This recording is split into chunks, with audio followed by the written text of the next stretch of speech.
we can talk about the effect beauty has on our lives.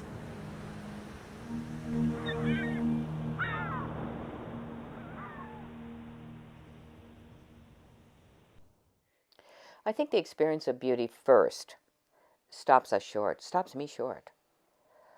And I don't quite know what to think. So it's as if beauty communicates with a language that is highly affective and highly emotional first. That opens the doorway then to a deeper rational experience. So if I were to frame it in terms of a question, I think the first question that arises when I am having an experience of beauty is the question, what's going on? What is it outside of me that is happening to me?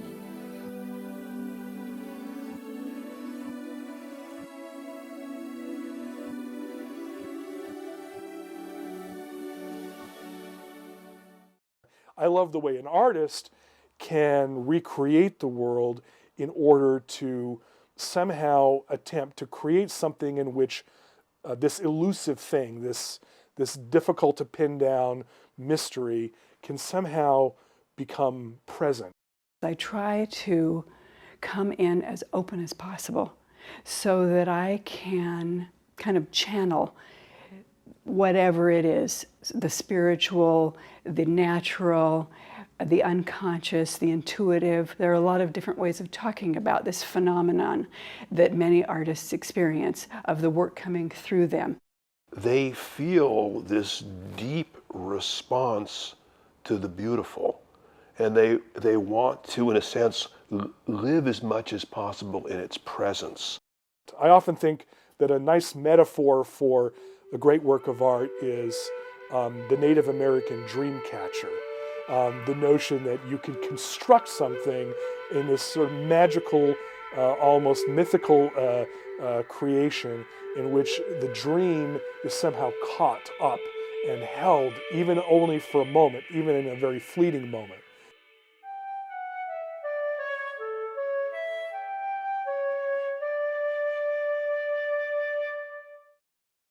The mystical tradition is to actually reveal that which was in front of you, but you can't see it. It's the real. The Bible opens with creation. Not the creation, but creation, which is a steady state. The sun is always going down and always rising.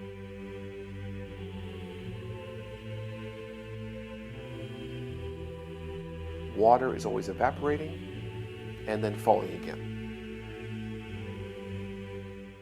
Creation is ongoing. And so being part of creation is being a partner with the Creator, not on the same level, but then in the action of creating, you discover things which were closed off to you before.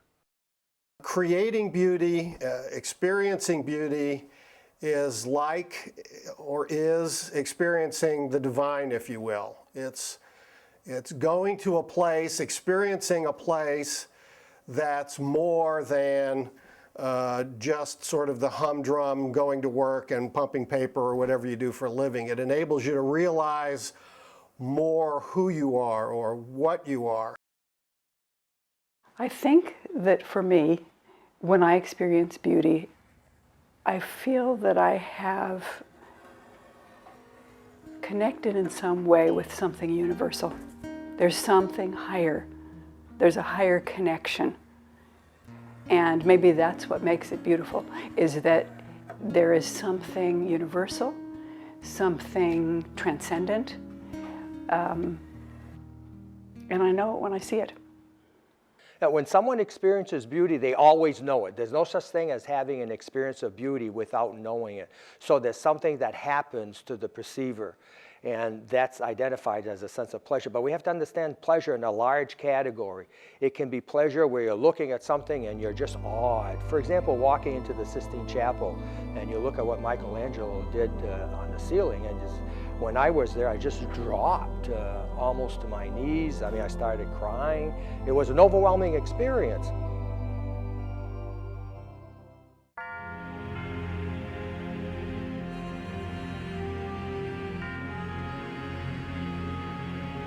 It often inspires our awe.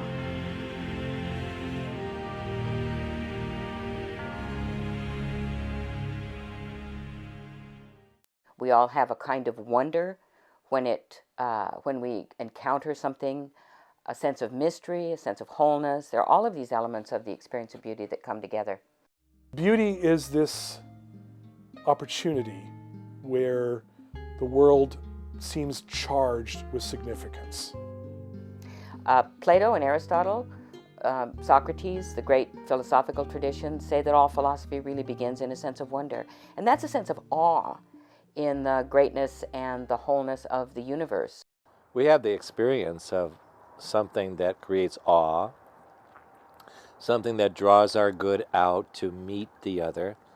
It's something that attracts us, that calls to us, that presents us with something in which the world seems focused and transparent almost in a particular moment. It's a matter of resonating, like listening to music. It's a matter of you grow goosebumps. It takes that breath away. It's something that's ineffable and beyond one, but you have a sense, in the body of that process. The world seems to zero in on a particular experience of exquisite preciousness and splendor. You might see it in a child. You might see it in a landscape. You might hear it in a piece of music, in a poem, in a painting. There's a continuity of this experience between things that human beings make, artifices, art, and the natural world.